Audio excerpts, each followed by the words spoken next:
নিজের মায়ের পেটের ভাইকে কখনো শত্রু মনে করবেন না। দুঃখজনক হলেও সত্য, এখন অনেকে টাকা পয়সার জন্য, সম্পদের জন্য ভাই ভাই একজন আরেকজনের প্রতিপক্ষ হয়ে যায়। এক সময় যে ভাইয়েরা ছোটবেলায় একসাথে খেলাধুলা করেছে, তারা বড় হয়ে যাওয়ার পরে, বিয়ের পরে সেই ভাইকেই সবচেয়ে বেশি প্রতিপক্ষ মনে করে। এক ভাই যে রাস্তা দিয়ে হাঁটে, অন্য ভাই সে রাস্তা দিয়েও হাঁটে না। অথচ ভাই ভাই যদি মিল থাকে, ওই ভাইয়ের উপর কেউ আক্রমণ করতে পারে না।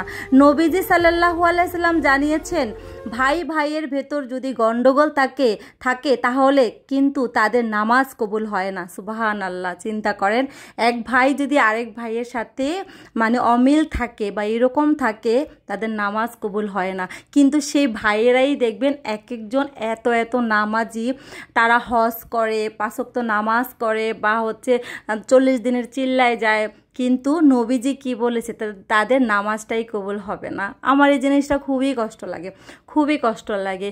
এটা আমাদের প্রত্যেকটা ফ্যামিলিতে দেখবেন, আপনার ফ্যামিলিতে না হলেও আপনার পরিচিত পাশের জনের ফ্যামিলিতে এটা ঘটে। আসলে মা বাবা সন্তানের জন্য সেই শুরু থেকে কষ্ট করে, সেই সন্তানরা যখন বড় হয়ে একজন আরেকজনের প্রতিপক্ষ হয়ে যায়, সেটার মতো দুঃখজনক ওই বাবা মায়ের কাছে আর কিছুই হতে পারে না। যাই হোক, কেমন লাগলো? যদি কারো কাছে খারাপ লেগে থাকে, একটু ক্ষমা সুন্দর দৃষ্টিতে দেখবেন। তো কোরবানি তো চলে গেল অনেক দিন, কোরবানির মাথার মাংসটা রয়ে গেছে। এটাতে তো বেশিরভাগ হাড্ডি থাকে, তো চিন্তা করলাম যে এটাকে একটু ডাল দিয়ে রান্না করে ফেলি, সকালের নাস্তাতেও চলে যাবে, আবার দুপুরবেলাও হয়ে যাবে। যদিও আমার 2 ছেলের 1 ছেলেও পছন্দ করে নাই মাথার মাংস, যেহেতু ওরা খেতেও চায় না, তারপরে কি আর করা, আমাদেরই খেতে হয়েছে। আর এদিকে লাউ শাক রান্না করতেছি। লাউ শাকটা আমি একটু অন্যরকম করে রান্না করি, আমাদের দেশি স্টাইলে, যেটা হয়তো আপনারা এভাবে রান্না করেন না। চিংড়ি মাছটাকে কষিয়ে মশলা দিয়ে তারপরে শাকটা দিই, শেষে রসুন দিয়ে বাগার দিই। আর এই বাগার দেওয়ার পরে এটার টেস্টটাই চেঞ্জ হয়ে যায়, এত মজা হয়। এটার ঝোলটা দিয়ে মনে হয় যে অনেকগুলো ভাত খাওয়া যায়।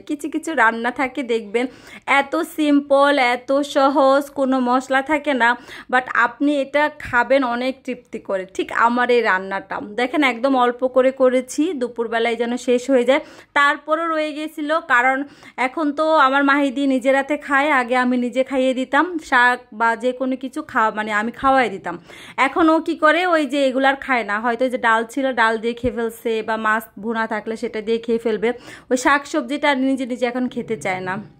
তো যাই হোক, মাথাটা ভালো মতো কষিয়ে তারপরে ডাল দিয়ে দিচ্ছি। আর তেল আমি যত দিচ্ছিলাম তাও তেল ভাসতেছে না, কালারটা সুন্দরই আসতেছিল না ওই দিন, কেন আমি জানি না, নাকি মাথার মাংস এইরকমই সুন্দর কালার আসে না, আমি সেটাও জানি না। তো যাই হোক, খেতে মোটামুটি খারাপ লাগে নাই, ভালোই লাগছে। আর এটা রান্নাটা একটু ডাল টাল দিয়ে রান্না করলে মজা ভালোই লাগে না।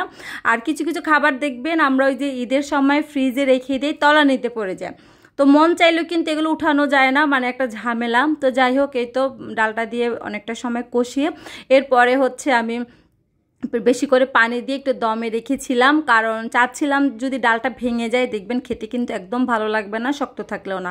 তো প্রথমে দেখলাম ডালটা একটু শক্ত, এরপরে কিছুটা সময় দমে রেখে দিয়েছিলাম, তারপরে একদম সফট হয়ে গেছে। তো সকালবেলাও নাস্তার সাথে নিয়ে নিলাম, দুপুরবেলা, রাতের বেলা, কিছু রান্না এরকম থাকে 2-3 বেলায় চালানো যায়, কি বলেন না? একটু যতটা আমরা কাজ থেকে বাঁচতে পারি ততই আমাদের জন্য সুবিধা। তো কেমন লাগলো আমার ভিডিওটা? যদি ভালো লেগে থাকে শেয়ার করবেন।